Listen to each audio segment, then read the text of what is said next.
भविष्य के सभी अध्यापक साथियों का सरकारी अध्यापक चैनल पर हार्दिक स्वागत है।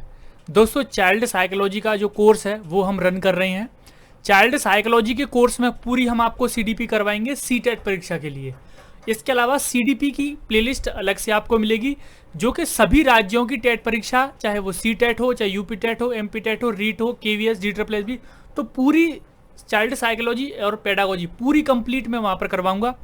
और ये जो चाइल्ड साइकोलॉजी वाली प्लेलिस्ट है ये केवल सीटेट परीक्षा के लिए है और इसी के टॉपिक्स को हम इसमें डिस्कस कर रहे हैं। आज हम डिस्कस करने वाले हैं सामाजिकरण की प्रक्रिया। ये हमारा लेक्चर नंबर 6 है। क्योंकि ये दोस्तों यहाँ पर कई सारे यूट्यूब चैनल पर आपने देखा होगा जो पूरा कोर्स है वो आपका कंप्लीट कोई नहीं करवाएगा, क्योंकि कई सारे कोचिंग इंस्टीट्यूट ऐसे होते हैं कि वो बच्चों को अपनी कोचिंग्स में पढ़ाते हैं, अपने यहाँ पढ़ाते हैं, तो वो पूरा कोर्स अगर आपको करवा देंगे तो उन बच्चों से उन्होंने पैसे लिए हैं, तो वो बच्चे उनको पैसे क्यों देंगे, या फिर वो अगर आपको पूरा कोर्स फ्री में करवा देंगे तो बच्चों से पैसे वो क्यों लेंगे। तो इसी तरह से पूरा कंप्लीट कोर्स आपको कोई नहीं करवाएगा। केवल आपको यहाँ पर जो बड़े बड़े इंस्टीट्यूट हैं वो केवल घुमाते रहेंगे, प्रश्न कराते रहेंगे, पूरा कंप्लीट कोर्स वो आपको नहीं कराएंगे। चलिए, आज हम डिस्कस करने वाले हैं दोस्तों सामाजिकरण की प्रक्रिया, यानी कि सोशलाइजेशन प्रोसेस। अब आपको पता ही है कि मनुष्य क्या है, तो मनुष्य है एक सामाजिक प्राणी। ये आपने पहले ही सुना होगा, अपनी बीटीसी या फिर बीएड में सुना होगा आपने। मनुष्य क्या है? मनुष्य एक सामाजिक प्राणी है। और मनुष्य का जो सर्वांगीण विकास है वो किस तरह हो सकता है, तो समाज में रहकर। ये बात आप याद रखेंगे, जो मनुष्य का सर्वांगीण विकास है वो समाज में रहकर ही हो सकता है। समाज में रहकर कई सारी चीजें जो मनुष्य वो सीख जाता है।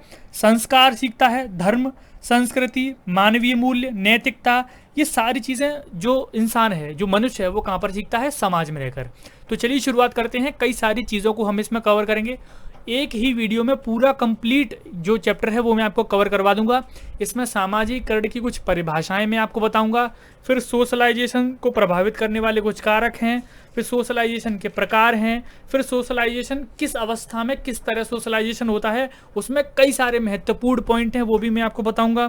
फिर इसके कुछ मुख्य अभिकर्ता होती हैं, जैसे इसको कौन कौन प्रभावित करता है, तो कुछ ऐसे अभिकर्ता होते हैं उनके बारे में भी डिस्कस करेंगे। तो आज का चैप्टर अपने आप में ही काफ़ी ज़्यादा इंपॉर्टेंट होगा। और इस चैप्टर के बाद मैं 25 के आसपास आपको कुछ ऐसे प्रश्न करा दूंगा जो केवल इसी चैप्टर के होंगे, जो एकदम बेहतरीन वाले प्रश्न होंगे। उसमें पिछली परीक्षाओं में पूछे जाने वाले प्रश्न भी होंगे। और इस चैप्टर को पढ़ने के बाद, इस चैप्टर को पढ़ने के लास्ट में मैंने आपसे एक प्रश्न पूछा है। सिंपल सा प्रश्न है। अगर उस प्रश्न का जवाब आपको आ गया तो समझना कि आपका सामाजिकरण यानी कि सोशलाइजेशन प्रोसेस वाला चैप्टर है वो पूरा समझ में आ चुका है। तो चलिए शुरुआत करते हैं। किसी भी टीचिंग एग्जाम्स की तैयारी अगर आप घर बैठे करते हैं तो सरकारी अध्यापक चैनल को क्या करना है? सब्सक्राइब। इसके बराबर में जो बेल आइकन है उस पर क्लिक करना है और ऑल नोटिफिकेशन पर क्लिक कर देना है। चलिए, सबसे पहले मैं आपको ये एक पैराग्राफ लेना चाहूँगा। ये पैराग्राफ अपने आप में ही काफ़ी ज़्यादा इंपॉर्टेंट है। सामाजिकरण की जो प्रक्रिया है उसमें क्या क्या मनुष्य सीखता है, एक एक पॉइंट मैंने सभी इसमें शामिल कर दिए हैं। इसके अलावा एक छोटा सा पैराग्राफ आपको दिख रहा होगा वाइट कलर में, तो उसमें आपको समझ में आ जाएगा कि जो सोशलाइजेशन है वो क्या है। तो चलिए, सबसे पहले बात आती है कि सोशलाइजेशन यानी कि सामाजिकरण है क्या। तो सामाजिकरण क्या है? एक प्रक्रिया है। याद रखेंगे, सामाजिकरण क्या है? एक प्रक्रिया है जिसमें मनुष्य क्या करता है? अंत्य क्रिया करता है। किसके साथ? दूसरे मनुष्यों के साथ। ठीक है, सामाजिकरण एक प्रक्रिया है जिसमें मनुष्य दूसरे मनुष्यों के साथ अंत्य क्रिया करता है। अंत्य क्रिया क्यों करता है और क्या सीखता है? तो इसमें है, सबसे पहले आदतें सीखता है। सबसे पहले क्या है? आदतें सीखता है। विश्वास सीखता है। विश्वास मतलब किसी चीज़ में विश्वास करना। रीति रिवाजों को सीखता है, परंपराओं को सीखता है, परोपकार सीखता है, अभिवृत्तियों को सीखता है। इनके अलावा भी कई सारी चीज़ें और सीखता है, जैसे संस्कार सीखता है, धर्म के बारे में जानता है, संस्कृति के बारे में, मानवीय मूल्यों के बारे में, नैतिकता के बारे में। तो मनुष्य इन सभी चीज़ों के बारे में सीखता है। अब यहाँ पर एक पॉइंट ये भी इंपॉर्टेंट है कि जब मनुष्य सामाजिकरण में सारी चीज़ों को सीखता है तो इनमें कई सारी चीज़ें गलत भी होती हैं और कई सारी चीज़ें अच्छी भी होती हैं। तो मनुष्य दोनों चीज़ों को सीखता है, अच्छी चीज़ों को भी सीखता है, गलत चीज़ों को भी सीखता है। अब एक बहुत ही ज़्यादा महत्वपूर्ण पॉइंट यहाँ पर दिया गया है कि जो सामाजिकरण है, सोशलाइजेशन की प्रोसेस है, वो जन्म के समय प्रारंभ नहीं होती है, जन्म के कुछ दिन बाद से प्रारंभ होती है, जब बालक संपर्क में आता है दूसरे लोगों से अंत्यक्रिया करना शुरू करता है, तब सोशलाइजेशन की प्रोसेस होती है। जब तक बालक कुछ समझता नहीं है, कुछ सोचता नहीं है, कुछ क्रिया नहीं करता है, तब तक सोशलाइजेशन की प्रोसेस शुरू नहीं होती है। चलिए आगे बढ़ते हैं कि बालक के सामाजिकरण की प्रक्रिया परिवार से प्रारंभ होती है। तो सबसे पहले जो बालक है वो किसके साथ होता है? अपने परिवार के साथ। तो सोशलाइजेशन सबसे पहले कहाँ से शुरू होगा? सबसे पहले उसके परिवार से शुरू होगा। परिवार के सदस्यों के रूप में बालक परिवार के अन्य सदस्यों के साथ अंत्यक्रिया करता है। कई सारी चीजें हैं यहाँ पर। इंपॉर्टेंट पॉइंट ये आप याद रखेंगे कि बालक क्या करता है? अपने परिवार के लोगों के व्यवहारों का अनुकरण करता है। क्या करता है? अनुकरण। अनुकरण कहते हैं किसी चीज को कॉपी करना, ठीक है। तो अनुकरण करता है बालक और इसी से उसका सामाजिकरण प्रारंभ होता है। अनुकरण के आधार पर ही वो अपने माता पिता, भाई बहन, उनकी भूमिकाओं को भी सीखता है, फिर उनकी भूमिकाओं का निर्वहन खुद भी करता है। तो ये सारी चीजें होती हैं। और अपने परिवार के साथ रहते रहते बालक लास्ट तक ये समझ जाता है कि वो खुद में भी एक आइडेंटिटी है, यानी कि खुद में भी वो एक प्रकार का व्यक्तित्व है, वो अपनी माँ के साथ बंधा हुआ नहीं है। तो वो सेल्फ का विकास उसको वहीं पर हो जाता है। तो ये भी आप याद रखेंगे, सेल्फ का विकास बालक का जन्म के कुछ दिन बाद ही अपने परिवार के साथ ही हो जाता है और ये सामाजिकरण का एक आवश्यक तत्व है। तो ये आप याद रखेंगे, ठीक है। कुछ इंपॉर्टेंट पॉइंट, कई सारे इंपॉर्टेंट पॉइंट हैं इस केवल दो तीन पैराग्राफ में, इनको भी आप याद रखेंगे। अब हम आगे बढ़ते हैं, परिभाषाओं की तरफ चलते हैं। परिभाषाएं पूछी जाती हैं परीक्षा में। तो यहाँ पर 4 मनोवैज्ञानिकों की परिभाषा मैंने आपके लिए रखी हैं। सबसे पहले हम नीचे से पढ़ते हैं रॉस के अनुसार। तो रॉस काफ़ी अपने आप में एक पॉपुलर नाम है। तो उनकी परिभाषा है कि सामाजिकरण सहयोग करने वाली व्यक्तियों में हम अपना का विकास करता है और उनमें एक साथ कार्य करने की इच्छा और क्षमता का विकास करता है। तो अपने आप में ही एक पॉजिटिव सकारात्मक परिभाषा रॉस के अनुसार यहाँ पर दी गई है। रॉस ने बोला है कि सामाजिकरण सहयोग करने वाली व्यक्तियों में हम की भावना का विकास करता है, ठीक है। तो ये परिभाषा आप याद रखेंगे, जहाँ पर हम आ जाए तो वहाँ पर समझ जाना किसकी परिभाषा है? रॉस की। दूसरी परिभाषा है हार्टल की। हार्टल ने क्या कहा है? यह वह प्रक्रिया है जिसके द्वारा व्यक्ति अपने आप को समुदाय के आदर्शी के अनुकूल बनाता है। तो एक बेहतरीन डेफिनेशन यहाँ पर हार्टल के द्वारा दी गई है, याद रखेंगे। ये जो प्रक्रिया है जिसके द्वारा व्यक्ति क्या करता है? समुदाय के आदर्शी के अनुकूल बनाता है, अपने आप को समुदाय के अनुकूल बनाता है। यानी कि जो चीज़ें समुदाय में हो रही हैं उनके अनुकूल खुद को बनाकर वही चीज़ें बालक या फिर प्राणी करता है। आगे बढ़ते हैं। ग्रिन के अनुसार, तो ग्रिन के अनुसार क्या परिभाषा है कि सामाजिकरण वह प्रक्रिया है जिसको द्वारा बच्चा सांस्कृतिक विशेषताओं, निज स्वरूप और व्यक्तित्व को प्राप्त करता है। तो ये भी आप याद रखेंगे, 3 चीजों को प्राप्त करने वाली बात किसने कही है? ग्रिन ने। एक परिभाषा है जॉनसन की। जॉनसन क्या कहते हैं कि सामाजिकरण एक प्रकार का सीखना है। सामाजिकरण क्या है? एक प्रकार का सीखना है जो सीखने वाले के सामाजिक कार्य करने योग्य बनाता है। यानी कि जो व्यक्ति जो चीज़ें सीखता है उसको कार्य करने योग्य बनाता है सामाजिकरण। तो ये परिभाषा दी है जॉनसन ने। चलिए अब आगे बढ़ते हैं। ये कुछ परिभाषाएं हैं, इसका स्क्रीनशॉट ले सकते हो। देखिए दोस्तों, मैं उम्मीद करता हूँ कि आप लोग इसके नोट्स बनाते होंगे। अगर आप इनके नोट्स बना अगर आप इनके नोट्स बना रहे हो तो पूरा कोर्स आपका कंप्लीट ऐसे ही हो जाएगा, ठीक है। आगे बढ़ते हैं।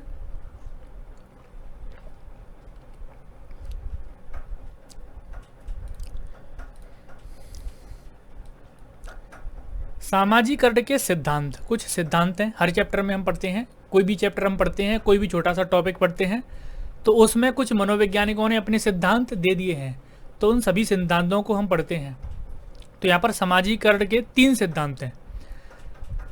सबसे पहला सिद्धांत है स्वदर्पण का सिद्धांत। तो सबसे पहले आपको याद रखना है सिद्धांत का नाम, किस मनोविज्ञान ने इसको दिया है। तो सबसे पहले स्वदर्पण का सिद्धांत किसने दिया है? कूले ने। इसके अलावा एक सिद्धांत का नाम है मैं और मुझे। ये सिद्धांत दिया है मीड महोदय ने। एक सिद्धांत है सामूहिक प्रतिनिधित्व का सिद्धांत, ये दिया है दुर्खिम ने। एक महान दार्शनिक हैं दुर्खिम, इन्होंने ये सिद्धांत दिया है। अब चलिए पढ़ते हैं क्या क्या है सिद्धांत में। स्वदर्पण का सिद्धांत। स्वदर्पण का सिद्धांत क्या कहता है कि इस सिद्धांत के अनुसार जो सामाजिकरण है सामाजिक अंतरक्रियाओं पर आधारित होता है। जब तक बालक किसी के साथ सामाजिक अंतरक्रिया नहीं करेगा तब तक उसका जो सामाजिकरण है वो प्रारंभ नहीं होगा। जब बालक अंतरक्रिया करना प्रारंभ कर देता है अंत्यक्रिया बोलते हैं क्रिया करना, किसी दूसरे के साथ प्रतिक्रिया करना, बातें करना, इशारों में बात करना, संकेतों में बात करना, इसको बोलते हैं अंत्यक्रिया। ठीक है, याद रखेंगे। तो स्वदर्पण का सिद्धांत क्या कहता है? इस सिद्धांत के अनुसार सामाजिकरण सामाजिक अंतरक्रियाओं पर आधारित होता है। और कूले ने क्या बताया है कि सामाजिकरण उसका कहाँ कहाँ पर होता है? तो परिवार, आसपास का वातावरण, समूह मानव विकास को विकसित करने में प्रथम पाठशाला है। तो प्रश्न आपसे ये पूछ लेगा कि कूले के अनुसार मानव विकास को विकसित करने में प्रथम पाठशाला कौन है? तो आप याद रखेंगे परिवार, आसपास का वातावरण और समूह। मैं और मुझे का सिद्धांत मीड महोदय ने दिया है। मीड महोदय ने इसमें क्या बोला है कि हम समाज में अपनी भूमिका का निर्वाह करते हैं और मैं की भावना विकसित होती है। इसके बाद समाज में आने पर मुझे की भावना विकसित होती है। तो यहाँ पर मैं और मुझे वाले सिद्धांत में ये दिया है कि सबसे पहले क्या है? मैं की भावना विकसित होती है। सबसे पहले बच्चे में क्या भावना विकसित होती है? जैसे इससे ठीक पहले मैंने आपको बताया, मैं की भावना विकसित होगी, उसको पता लग जाएगा कि मैं भी एक खुद में एक व्यक्ति हूँ, मैं सबसे अलग हूँ। तो ये भावना विकसित होगी। जब वो समाज के साथ आना शुरू करेगा, अंतरक्रिया ज़्यादा करना शुरू करेगा, तब उसमें मुझे की भावना आ जाती है। ठीक है, तो बाद में आती है मुझे की भावना, पहले आती है मैं की भावना। ठीक है, ये आप याद रखेंगे। और क्या है, जो बालक है या फिर कोई भी व्यक्ति है समाज में अपनी अपनी भूमिकाओं का निर्वहन करता है। जो उसको कार्य दिया जाता है, जिस कार्य के लिए वो पैदा हुआ है, या फिर जिस समाज में, जिस घर में वो पैदा हुआ है, उसके अनुसार मैं यहाँ पर बात कर रहा हूँ कि उसका जो कार्य है वो भी होगा। तो अपनी भूमिका का वो निर्वाह करेगा। उसके बाद उसमें मैं की भावना आएगी, उसके बाद उसमें मुझे की भावना आएगी। ठीक है। सामूहिक प्रतिनिधित्व का सिद्धांत, सामूहिक प्रतिनिधित्व का सिद्धांत किसने दिया है? दुर्खिम ने। तो इसमें क्या बोला है कि प्रत्येक समाज में अपनी एक विचारधारा है, मूल्य हैं, भाव हैं, विश्वास है, आदर्श है, संस्कार हैं और मान्यताएं। यानी कि इसमें ये बोला गया है कि प्रत्येक समाज, आपने कई सारे समाज देखे होंगे, तो किसी भी आप समाज में चले जाना, ये सारी चीज़ें, उनकी विचारधारा, उनका विश्वास, उनके आदर्श, ये सारी चीज़ें प्रगतिशील अवस्था में होती हैं। यानी कि ये सारी चीज़ें समय के साथ साथ चेंज होती जाती हैं, यानी कि प्रगतिशील अवस्था में होती हैं। और जिनका बालक क्या करता है? जन्म से ही अनुकरण करता है। बालक इन सभी चीज़ों का जन्म से ही अनुकरण करता है। इसको बोलते हैं सामूहिक प्रतिनिधित्व का सिद्धांत। ठीक है, तो ये कुछ सामाजिकरण के सिद्धांत हैं, आप याद रखेंगे। आगे बढ़ते हैं। समाजीकरण को प्रभावित करने वाले कारक। समाजीकरण को प्रभावित करने वाले कारक कुछ 11 हैं। तो 11 के नाम आपको याद करने की कोई आवश्यकता नहीं है, केवल आप इनको समझ लीजिए। सबसे पहला है पालन पोषण। तो समाजीकरण को प्रभावित करेगा। किसी बच्चे का जो पालन पोषण है अच्छी तरह से हुआ है तो वो एक सभ्य प्राणी बनेगा। किसी बच्चे का पालन पोषण अच्छी तरह से नहीं हुआ है, यानी कि बच्चा रो रहा है, उसको कोई देख ही नहीं रहा है, तो उसमें हीन भावना पैदा होगी, उसको कई सारी गंदी गंदी उसमें भावनाएं पैदा होंगी। तो जिस तरह का पालन पोषण, उस तरह का बच्चा बनता है। ठीक है, याद रखेंगे। पालन पोषण भी प्रभावित करता है सोशलाइजेशन को। सहानुभूति, सहानुभूति दोस्तों अपने आप में एक नेगेटिव पॉइंट है, ये याद रखेंगे। जब हम किसी बच्चे के प्रति सहानुभूति अपनी प्रकट करते हैं तो बच्चा क्या करता है? अपनत्व की भावना आ जाती है उसमें। जैसे हमने सहानुभूति प्रकट की तो बच्चा क्या समझ लेगा? एकदम अपनत्व की भावना आ जाएगी, उसको खुद को अपना समझने लग जाएगा। तो इस तरह से जब किसी को बालक अपना समझने लगता है तो दूसरों को क्या करने लगता है? पराया समझने लगता है। तो ये सारी चीज़ें हैं। तो एक नेगेटिव पॉइंट है सहानुभूति अपने आप में। ठीक है, याद रखेंगे। केवल इतना ही है कि सहानुभूति भी प्रभावित करती है बच्चे के सोशलाइजेशन को। सामाजिक शिक्षण, यानी कि समाज में रहकर जो भी वो चीज़ें सीखता है, घर में रहकर, बाहर रहकर, तो जो चीज़ें वो सीखता है, जैसे उसका समाज में, जैसे ऐसा कोई समाज है कि उसमें ज़्यादातर लोग हैं वो गाली वगैरह देते हैं, या फिर जब वहाँ का जो माहौल है अच्छा नहीं है, तो बालक का जो विकास है, जो सामाजिकरण है, वो ठीक प्रकार से नहीं हो पाएगा। तो सामाजिक शिक्षण यानी कि समाज में रहकर जिस तरह की वहाँ की विचारधारा होती है, जिस तरह की वहाँ की शिक्षा है, तो वो सारी चीज़ें प्रभावित करती हैं बालक को। पुरस्कार एवं दंड, तो पुरस्कार एवं दंड भी प्रभावित करता है। जैसे बालक को हम क्या करते हैं? अच्छा काम करने पर पुरस्कार देते हैं, गलत काम करने पर उसको दंड देते हैं। तो ये सोशलाइजेशन में भी हेल्प करता है। वंशानुक्रम, ऐसा बोला जाता है कि कुछ, जैसे इससे पहले हमने चैप्टर पढ़ा था संवेग, संज्ञान, तो इसमें ये बताने की कोशिश कर रहा हूँ मैं कि कुछ संवेग होते हैं, कुछ भावनाएं होती हैं जो बालक में जन्मजात आती हैं। तो ये चीज़ भी प्रभावित करती है सोशलाइजेशन को, याद रखेंगे, ठीक है। कुछ संवेग क्या है, कुछ भावनाएं क्या है, जन्मजात होती हैं उसके पास। अब यहाँ पर है परिवार। तो परिवार का मैंने आपको बता दिया, जिस तरह का परिवार में उसका माहौल होगा, सभ्य परिवार होगा तो सभ्य बच्चा पैदा होगा, सभ्य बनेगा बच्चा। गंदा परिवार होगा तो यानी कि गंदा माहौल होगा तो गंदा उसका चरित्र बनेगा। तो इस तरह का परिवार भी सामाजिकरण को प्रभावित करता है। पड़ोस, तो जिस तरह से परिवार है उसी तरह से पड़ोस है। स्कूल में भी बच्चे के सामाजिकरण पर प्रभाव पड़ता है। कैसे? क्योंकि आपको पता होगा जो बच्चा है वो क्या करता है, अपने शिक्षक का, अपने टीचर का अनुकरण करता है। जब बच्चा अपने शिक्षक का अनुकरण करता है तो जैसा उसका शिक्षक होगा वैसा ही बालक बनेगा। तो स्कूल भी करता है, ठीक है। और स्कूल में जाकर कई सारी चीज़ें वो सीखता है, जैसे जातिगत भेदभाव वगैरह सीखता है। बच्चों में अलग अलग जाति के, अलग अलग धर्मों के अलग अलग कपड़े बच्चे पहने रहते हैं, तो इस तरह की चीज़ें वो सीखता है। तो अच्छी चीज़ें भी सीखता है, गलत चीज़ें भी सीखता है, ठीक है। ये आप याद रखेंगे। बालक के साथी, तो जिस तरह के बालक के साथी हैं, बालक के साथी पूरे दिन रात गाली दे रहे हैं तो बच्चा भी क्या है, गाली देना प्रारंभ कर देगा। बालक के जो दोस्त हैं वो सभ्य होकर एकदम बात करते हैं, अच्छे तरीके से बात करते हैं, तो बालक भी वैसा ही वो बात करना शुरू कर देगा। तो ये कुछ ओबियस सी बातें हैं, बताने की कोई आवश्यकता नहीं है, लेकिन मैं थोड़ा थोड़ा सा यहाँ पर डिस्कस कर देता हूँ। समुदाय, पास पड़ोस, परिवार, ये सारी चीज़ें एक ही हैं। धर्म से भी कई बार प्रभावित करता है। जैसे बालक देखता है कि कई सारे धर्म के लोग हैं, कई सारे अलग अलग उनके पहनावे हैं, कई अलग अलग उनकी मान्यताएं हैं, अलग अलग उनके संस्कार हैं। तो इस तरह से ये सब चीज़ें बच्चों को सोशलाइजेशन को प्रभावित करती हैं। आगे बढ़ते हैं, समाजीकरण के प्रकार, टाइप्स ऑफ सोशलाइजेशन।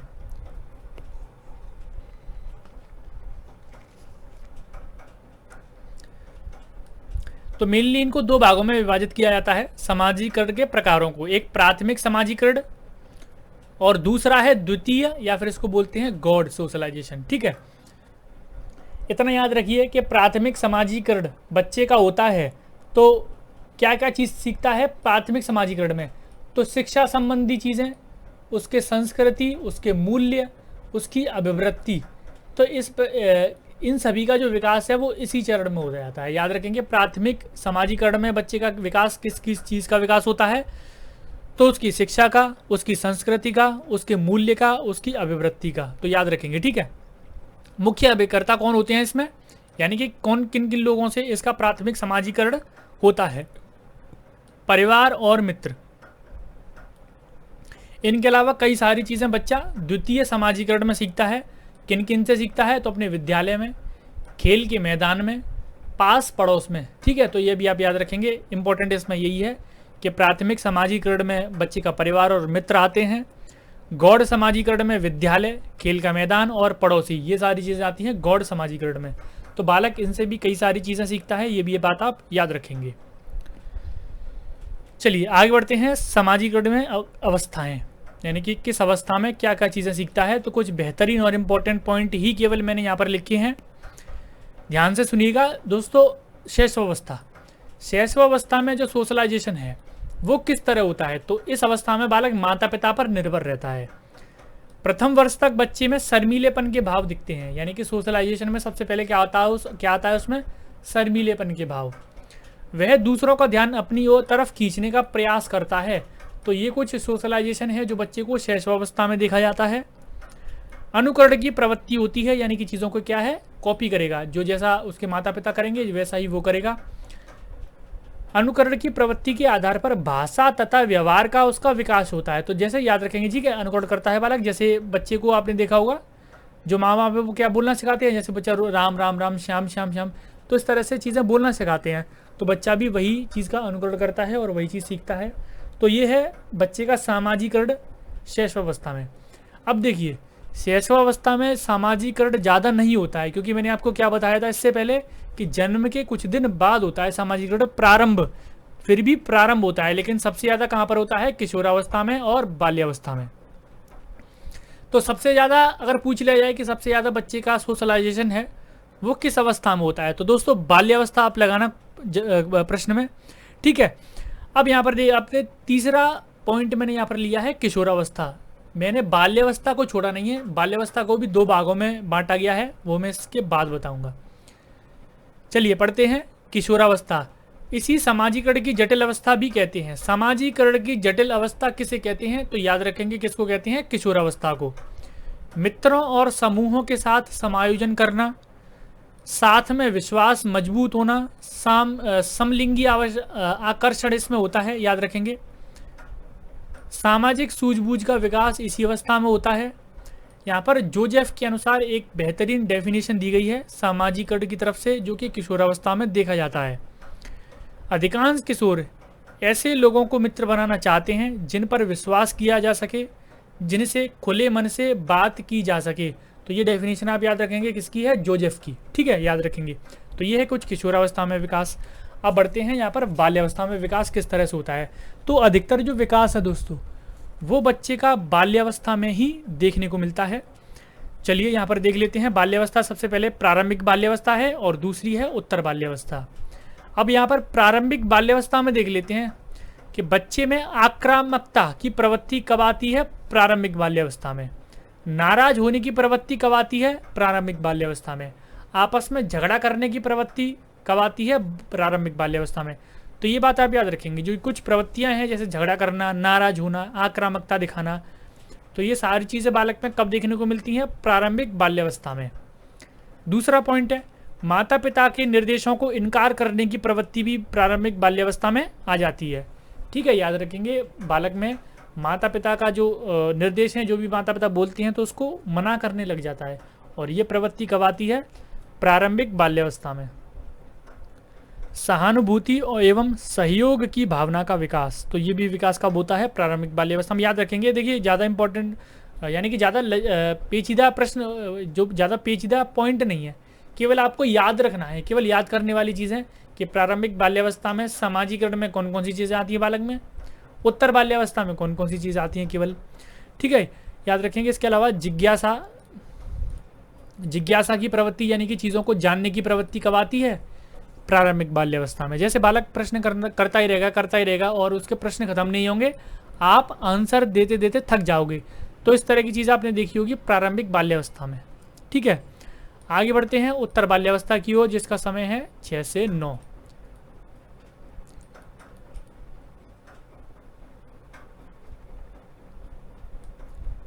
नौ से 12, 6 से 9। ठीक है, तो समय आपको पता ही होगा। चलिए, अन्य लोगों के विचारों और सुझावों को स्वीकार करने की प्रवृत्ति कब आती है? उत्तर बाल्यावस्था में। प्रतियोगिता की भावना का विकास कब हो जाता है? उत्तर बाल्यावस्था में। सहानुभूति की भावना का विकास होता है उत्तर बाल्यावस्था में। पक्षपात और भेदभाव की प्रवृत्ति का विकास होने लगता है, और दायित्व और जवाबदेही का विकास कब होने लगता है? उत्तर बाल्यावस्था में। अब देखिए, एक इंपॉर्टेंट पॉइंट आपको यहाँ पर ये बताता हूँ कि ये जो आपको प्रारंभिक बाल्यावस्था में सामाजिकरण में केवल छोटी छोटी चीज़ें दिखेंगी, उत्तर बाल्यावस्था में कुछ चीज़ें बड़ी आपको दिखेंगी, जैसे सहानुभूति, पक्षपात करना, भेदभाव करना, जवाबदेही, दायित्व। तो ये कुछ बड़े शब्द हैं, ये आपको दिखेंगे उत्तर बाल्यावस्था में। तो दोस्तों, ये है सामाजिकरण का विकास, जो कि किन किन अवस्थाओं में किस तरह से होता है, वो मैंने आपको समझा दिया। अब मैं आगे बढ़ता हूँ कि सामाजिकरण की प्रक्रिया के मुख्य अभिकर्ता कौन कौन हैं। तो ये अपने आप में ही एक बड़ा और इम्पॉर्टेंट महत्वपूर्ण टॉपिक है, इसको आप ध्यान से सुनिएगा। चलिए शुरू करते हैं। सबसे पहले है अध्यापक की भूमिका। अध्यापक की भूमिका इम्पॉर्टेंट इसलिए होती है, मैंने आपको पहले ही बता चुका हूँ। बच्चा क्या करता है? अपने टीचर का अनुकरण करता है कक्षा में अपने टीचर से कई सारी चीज़ें वो सीखता है। कई सारी चीज़ों में जैसे बच्चों का सहयोग कैसे करना है। जब टीचर बच्चों का सहयोग करता है तो बच्चा भी ये सीखता है कि दूसरे लोगों का सहयोग किस तरह से करना है, दूसरे लोगों की मदद किस तरह से करनी है। कक्षा में अनुशासन, जो डिसिप्लिन है, वो किससे सीखता है बालक? अध्यापक से ही सीखता है। इसके अलावा सामूहिक कार्य देना या फिर सामूहिक कार्य करना बालक कहाँ से सीखता है? अपने शिक्षक से सीखता है। और कई सारी चीज़ें हैं, संस्कृति, मूल्य, ये सारी चीज़ें, सामाजिकता, सारी चीज़ें बालक कहाँ से सीखता है? अपने अध्यापक से सीखता है। ठीक है, क्योंकि बालक क्या करता है? अपने टीचर का अनुकरण करता है। पहला पॉइंट है, इंपॉर्टेंट है, मुख्य अभिकर्ता है टीचर। एक है परिवार की भूमिका। तो परिवार की भूमिका भी इम्पोर्टेंट है, परिवार से भी काफ़ी ज़्यादा चीज़ें सीखता है। ऐसा कहा जाता है कि बालक माता और पिता के संरक्षण में सबसे पहले जो चीज़ें सीखता है वो उसका स्थायी पूंजी बन जाती है। वो उसकी क्या बन जाती है? स्थायी पूंजी। तो ये बात आप याद रखेंगे, परिवार की भूमिका भी बहुत इंपॉर्टेंट होती है। ठीक है, अब यहाँ पर परिवार की भूमिका में क्या क्या चीज़ें सीखता है बालक? तो सामाजिक उत्तरदायित्व। सामाजिक उत्तरदायित्व में क्या है? जैसे बच्चा देखेगा अपने घर परिवार में कि उसके जो पिताजी हैं वो क्या है, जॉब के लिए जा रहे हैं, उसकी माता क्या है, घर का काम कर रही हैं, उसके जो भाई बहन हैं वो घर के कामों में कुछ लगे हुए हैं। तो सामाजिक उत्तरदायित्व का विकास बालक में अपने परिवार से ही होता है। ठीक है, याद रखेंगे। इसके अलावा बालक देखता है कि लोग एक दूसरे को गलती करने पर क्षमा कर रहे हैं। तो ये सारी चीज़ें बालक कहाँ से दिखता है? परिवार से दिखता है। इसके अलावा एक दूसरे का सहयोग करेगा। जैसे बालक देखेगा कि घर में क्या है, कुछ ऐसे काम होते हैं सभी मिलके कर रहे हैं, तो बालक सहयोग की भावना विकसित होगी। और ये कहाँ से विकसित होगी? परिवार से। तो कई सारी चीज़ें सीखता है। जैसे और ये नहीं है कि अच्छी चीज़ें सीखे, बालक गलत चीज़ें भी सीखता है। जैसे किसी का जो परिवार एकदम सभ्य है, तो बालक कैसा चीज़ें सीखेगा? सभ्य चीज़ें सीखेगा और सभ्य बालक बनेगा। किसी का परिवार ऐसा है, मतलब थोड़ा सा असभ्य परिवार है, झगड़ालू टाइप का है, तो बालक भी वैसा ही सीखेगा। तो परिवार की भूमिका भी काफ़ी ज़्यादा इंपॉर्टेंट होती है, इसको भी आप याद रखेंगे। इसके बाद है मित्र समूहों की भूमिका। ये भी इंपॉर्टेंट होती है। मित्र गाली दे रहा है तो बच्चा गाली देना सीखेगा, मित्र अच्छे से बात कर रहा है तो मित्र से अच्छे से बात करना सीखेगा। तो कई सारी चीज़ें बालक मित्र से सीखता है। गलत चीज़ें भी बालक मित्र से सीखता है। जैसे जातिगत भेदभाव, जब बालक का दोस्त होगा उसके साथ खेलेगा तो किसी अन्य जाति का होगा, अन्य जाति का होगा तो उसको भेदभाव करना बालक सीख जाएगा उससे। तो ये सारी चीज़ें सीखता है। इसके अलावा धर्म से संबंधित जो भेदभाव होते हैं, जैसे वो किसी मान रहा है किसी देवता की पूजा कर रहा है, आप कर रहे हो किसी दूसरे देवता की पूजा, तो ये सारी चीज़ें भी बालक कहाँ से सीखता है? मित्र समूहों से। इसके अलावा छुआछूत की भावना, अछूत की भावना, ये सारी चीज़ें गलत चीज़ें भी बालक कहाँ से सीखता है? अपने मित्रों से सीखता है। इसके अलावा अपने मित्रों का स्वभाव कैसा है वो सीखता है, आचार विचार उनके कैसे हैं, उनके रहन सहन का स्तर कैसा है, तो अपने स्तर से कंपैरिजन करेगा। तो ये सारी चीज़ें भी सीखता है। इसके अलावा धर्म, संस्कृति, सामाजिक आर्थिक पृष्ठभूमि, आपने देखेगा कि कौन सा दोस्त ज़्यादा पैसे वाला है, हम कम पैसे वाले। तो गलत चीज़ें और दोनों चीज़ें, ये सारी चीज़ें बालक किससे सीखता है? अपने मित्र समूह से। ठीक है, याद रखेंगे, बहुत इंपॉर्टेंट है। अब आगे बढ़ते हैं, खेल की भूमिका। खेल खेलते समय बालक क्या क्या चीज़ें सीखता है? तो सबसे पहले क्रिएटिविटी बालक सीखेगा। कोई भी खेल खेलेगा तो उसमें कुछ नियम होते हैं, नियमों का पालन करना सीखेगा। सृजनात्मकता सीखेगा। जैसे आपने देखा होगा क्रिएटिविटी किस तरह सीखेगा कि क्रिकेट खेल रहे हो आप, तो क्रिकेट में क्या है, स्टंप नहीं है आपके पास, तो लकड़ियों का यूज़ करके बालक स्टंप बना लेगा। तो ये क्या है? ये भी क्रिएटिविटी है। तो बालक क्रिएटिविटी सीखता है। इसके अलावा स्वतंत्रता सीखता है बालक, स्फूर्ति आती है बालक में, आनंददायक प्रवृत्ति बालक में आती है। जैसे अपने छोटे मित्रों के साथ खेल में सीखता है तो उसको आनंद आता है। तो आनंद वाली जो प्रवृत्ति है वो कब आती है? खेल की भूमिका के टाइम पे। ठीक है, याद रखेंगे। और जैसे बच्चा जब खेल खेलता है तो उसमें क्या है, एक दूसरे का सहयोग करना होता है, तो सहयोग की भावना भी सीखेगा बालक। इसके अलावा कई सारी चीज़ें हैं दोस्तों, जैसे खेल में बालक लीडरशिप भी सीखेगा। जैसे कोई गेम हो रहा है तो उसमें क्रिकेट टीम में एक कैप्टन होता है, तो एक टीम में किसी एक को कैप्टन बनाया जाएगा, तो वो कैप्टन क्या है? कैप्टन वाली जो लीडरशिप है वो बालक सीखेगा। इसके अलावा बालक सहन शक्ति भी सीखता है खेल में। जैसे बालक कोई भी खेल खेल रहा है तो उसमें सहन शक्ति बालक क्या है, वो भी सीखता है। कई सारी चीज़ें हैं, हार जीत का अनुभव, कई सारी चीज़ें सीखता है बालक खेल की भूमिका में। तो दोस्तों ये बात आप याद रखेंगे, बहुत ही ज़्यादा इंपॉर्टेंट है। सामाजिकरण की प्रक्रिया के मुख्य अभिकर्ता हैं ये अध्यापक, परिवार, मित्र समूह और खेल। इन चारों का नाम आप याद रखेंगे। अब मैं आगे बढ़ता हूँ एक प्रश्न की तरफ। वीडियो को एंड करने से पहले एक प्रश्न आपसे पूछा जाता है कि सामाजिकरण क्या है? तो सामाजिक मानदंडों में परिवर्तन करना है। जो सामाजिक मानदंड है, जो भी रूल्स और रेगुलेशन है, उनको चेंजेस करना, ठीक है। या फिर शिक्षक एवं पढ़ाए गए के बीच संबंध स्थापित करना। दोस्तों ये पिछली परीक्षा का प्रश्न है, प्रीवियस ईयर क्वेश्चन है ये, जो कि सीटेट परीक्षा में पूछा गया है कि सामाजिकरण क्या है। तो शिक्षक और शिक्षक जो भी पढ़ा रहा है उसके बीच संबंध स्थापित करना है सामाजिकरण। समाज के आधुनिकीकरण की प्रक्रिया, समाज को एकदम ट्रांसफॉर्म करना है, उसको आधुनिकीकरण करना है उसका, समाज का। या फिर समाज के जो मानदंड है, रूल्स एंड रेगुलेशन है, उनका अनुकूलन करना, उनके साथ अनुकूलन करना। तो इस प्रश्न का जवाब आप देंगे नीचे कमेंट्स में। अगर इसका जवाब आपने सही दे दिया तो समझ जाना कि आपका जो समाजीकरण वाला चैप्टर है वो ठीक से समझ में आ चुका है। तो दोस्तों ये था आज का हमारा सोशलाइजेशन वाला चैप्टर। उम्मीद है कि काफ़ी कुछ आपको यहाँ से सीखने को मिला होगा। अगर आपको यहाँ से कुछ भी सीखने को मिला है तो इस वीडियो को क्या करना है, आपको लाइक करना है, अपने दोस्तों के साथ शेयर करना है। पहली बार आए हो तो चैनल को सब्सक्राइब कर लेना है। धन्यवाद।